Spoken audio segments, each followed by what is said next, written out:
Sejarah itu memang tinggal selangkah lagi, tapi menahan imbang Thailand di kandangnya sendiri jelas bukan perkara yang mudah.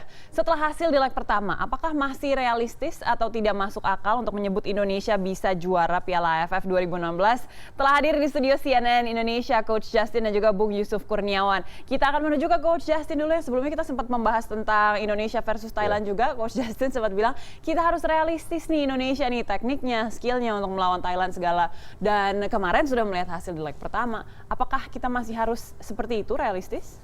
Ya kalau realistis sih harus ya, cuman kita juga tahu bahwa Thailand ini kan bukan timnas Brasil atau Spanyol atau Jerman ya yang luar biasa. Jadi jelas-jelas kelihatan bahwa mereka memiliki celah sangat bisa dimanfaatkan terutama dengan bola-bola atas.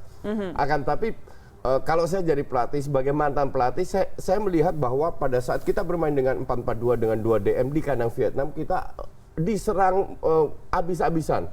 Nah ini seharusnya ada perubahan bahwa mungkin tidak bermain dengan 2 DM tapi 1 DM. Kenapa? Biar lebih bisa memegang bola dan dalam waktu yang sangat pendek Riedel tidak bisa merubah tactical secara drastis. Akan tapi dia bisa membuat sedikit perubahan agar at least ada perubahan dibanding pada saat mereka melawan Vietnam di tandang.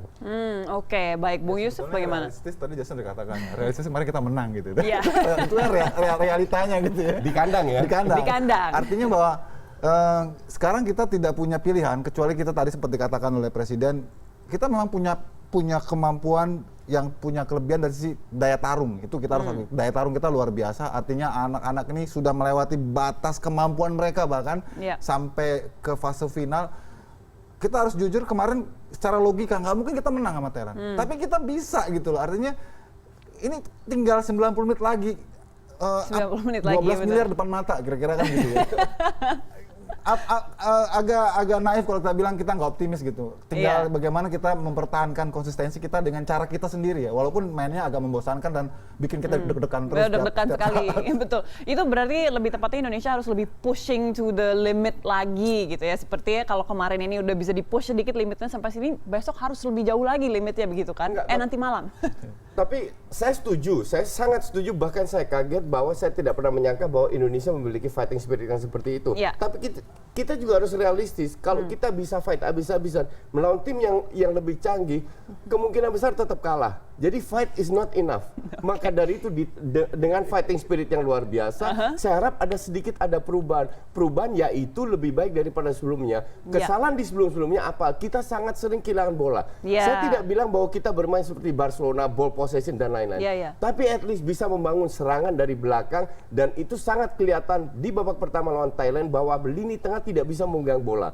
Jaraknya terlalu jauh sehingga pemain belakang dipaksa untuk melakukan long ball ke depan. Nah ini harus berubah. Maka dari itu saya harap ada perubahan sedikit, tidak bermain dengan 2M tapi dengan 1 DM memasukkan Evan Dimas di depan. Sebetulnya kemarin itu yang kita agak surprise, Alfred memainkan 2 DM tapi bermainnya terbuka.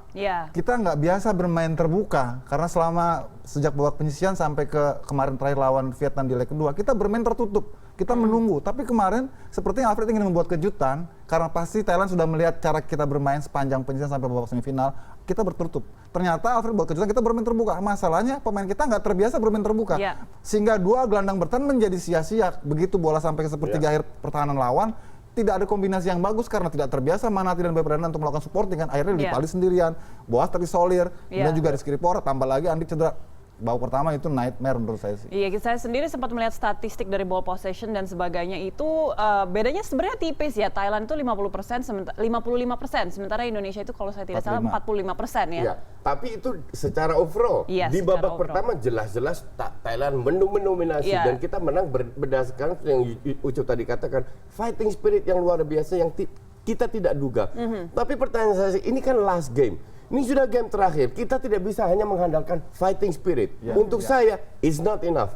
Riedel harus lebih smart lagi bagaimana at least lebih bisa memegang bola, lebih bisa membangun serangan dari belakang, dan itu peran DM yang gagal lawan Thailand.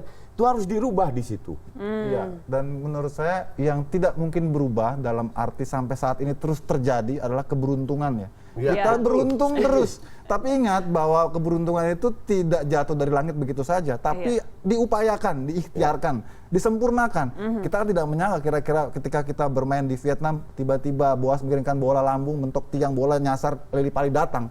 Siapa yang tahu? Tapi itu usaha Lili Pali gitu loh. Nah, itu juga yang kemarin terjadi lawan Thailand. Kita mungkin sudah hopeless ya, sudah 1-0 babak pertama ditekan habis-habisan, bahkan komentator sebelah bilang 7 hari 7 malam. Tapi babak kedua kita lihat begitu Alfred memasukkan Ferdinand, menggantikan Boas yang sudah mulai menurun, masukkan Lerby, terjadi konstelasi yang berubah dan hope-nya itu ada. Apalagi kalau kita akhirnya saya jadi mengingat 4 gol ke gawang Thailand itu persis sama sudutnya, ada di sebelah kiri gawang. Perhatikan, sebelah kiri gawang. Artinya ini sudah dipelajari betul. Keberuntungan itu kan disetting juga untuk kita dapat keberuntungan dan Indonesia bisa lakukan itu. Tapi juga jangan lupa bahwa kita melihat dari semua match yang sudah kita lakukan, terutama yang paling buruk adalah game lawan Vietnam di tanah. Kita kebobolan 2 gol berlawan-lawan 10 orang. Nah, ini harus menjadi PR bahwa tidak boleh terulang lagi, bahwa mental kita di tandang tidak seperti di kandang. Ini saya alami sendiri bahwa memang ini penyakit pemain Indonesia ya, bahwa bermain tandang itu selalu drop. Nah, saya harap untuk for the last match 90 menit ini harus berubah. Dan kita juga tahu dari semua match kita selalu bangkit di babak kedua. Babak pertama selalu jelek bermainnya. Ini pun juga harus berubah. Nah, mental ini yang dalam waktu yang sangat dekat, ini tugas seorang pelatih tidak mengotak-atik banyak perubahan di tactical, tapi lebih memotivasi satu dan sedikit perubahan, yaitu memainkan dengan satu DM dengan Evan Dimas Stefano yang lebih bisa memegang bola. Oke, pertanyaan dari saya adalah untuk tim nasional Indonesia ini sendiri, kita sempat melihat Irfan Bahdim cedera, kemudian Andik cedera juga. Apakah ada masalah juga dengan stamina dari timnas Indonesia sih sebenarnya? Atau kita sebenarnya sudah cukup kuat? Sesungguhnya stamina kita nggak mendukung, tapi semangatnya itu memberikan energi lebih, booster lebih sehingga mereka seperti nggak lelah ya. Ya kita bisa lihat lah mereka sudah 70 ke bawah pasti dia jalan kaki gitu. Tapi karena kemarin bermain di kandang ya, itu luar biasa sehingga mereka lupa lelah gitu loh. Nah tadi Kak Justin katakan mengingat kembali ya, ini bermain di kandang Thailand, tapi kita juga pernah melakukan itu di Vietnam.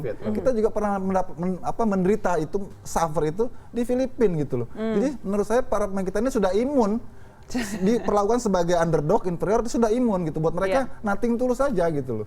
Kalaupun mereka kalah, Justin, ini sudah prestasi menurut saya gitu, karena tim ini nggak di set up untuk jadi juara gitu loh.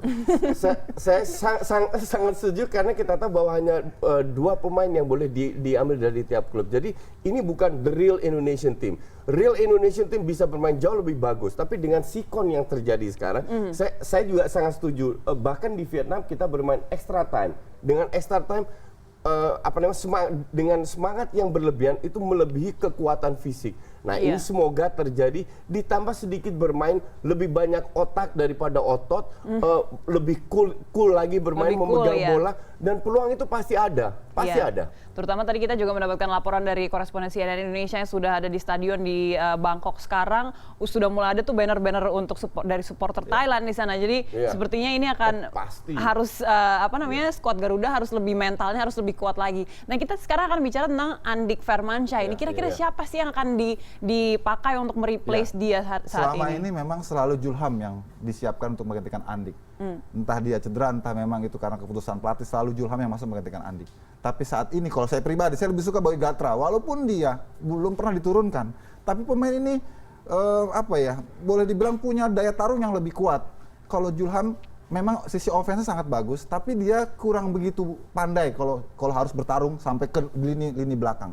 Itu yang sedikit membedakan untuk menurut saya Bayu ya. Kalau Bayu samping dia ingin ya menunjukkan bahwa dia kan dia nggak pernah main, sama juga kayak Hansamu sebelumnya nggak pernah main. Sebelum Yanto Basna dan Fadil mengalami akumulasi kan, begitu dia main dia berikan kepercayaan. Lerby juga sama kan. Ini kan pemain-pemain yang boleh dibilang ingin memberikan pembuktian, dan saya kira Boy Gatra harus dicoba gitu loh. Kalau Julham lagi mungkin sudah dibaca kemarin pun juga kan Julham boleh dibilang hampir 80 menit ya sejak Andik cedera, dia kan main terus, dan kita lihat ya tidak terlalu istimewa juga gitu loh. Kalau saya bilang terlalu riskan untuk memainkan seorang pemain yang tidak pernah bermain masuk di laga terakhir, laga final. Bukan masalah kapasitas, tapi lebih masalah mental. Kalau saya bilang, kalau kita melihat Fulham, dari awal dia bermain jelek lah bisa dibilang. Tapi akhir-akhir ini terutama di babak kedua lawan Thailand sudah menemu otomatisme dengan beberapa pemain lain. Jadi kalau saya jadi Riedel, saya tidak terlalu banyak ambil risiko, saya akan menurunkan Fulham. Oke, terakhir adalah prediksi skor kita untuk nanti malam kira-kira berapa, Coach Justin? Silahkan. Kalau saya bilang ini seri 1-1. Seri 1-1 Indonesia menang berarti ya dengan seri. Kalau Bung Yusuf 1-1 juga berarti kita harus benar-benar melihat nanti malam ini pertandingan Indonesia melawan Thailand akan seperti apa, terutama Manhati hari ini ulang tahun juga. Kalau kita menang itu bisa menjadi satu buah hadiah bonus yang ya. Bonus. Rekor ini pertama kali kita juara. Saya berharap Justin semesta alam mendukung kita. Iya, sudah 20 tahun kita menunggu kapan lagi gitu. Dan buat AFF sendiri ini value-nya besar kalau Indonesia juara. Iya. Betul. Untuk Indonesia di ajang internasional tentunya. Terima kasih banyak Coach Justin dan juga Bung Yusuf sudah hadir. Kita akan melihat nanti malam. Dan menjadi sebuah ironi adalah ketika negara yang baru lepas dari sanksi FIFA tanpa liga resmi serta tanpa tata kelola sepak bola yang utuh dan juga profesional mampu menembus final Piala AFF. Perjuangan skuad Garuda sejauh ini telah melebihi ekspektasi, merusak juga logika realistis sekaligus membunuh akar pesimistis. Apapun hasil di Stadion Raja Manggala malam ini, Timnas Indonesia telah merefleksikan makna pemenang sejati, yaitu tidak pernah berhenti mencoba. Nah, lebih dari itu, perjuangan tim Merah Putih sekali lagi menyediakan ruang bagi masyarakat untuk mengeliminasi segala bentuk perbedaan yang belakangan ini kerap dilupakan dan mengganggu ide luhur Bhinneka Tunggal Ika. Terima kasih dan selamat berjuang Tim Nasional Sepak Bola Indonesia.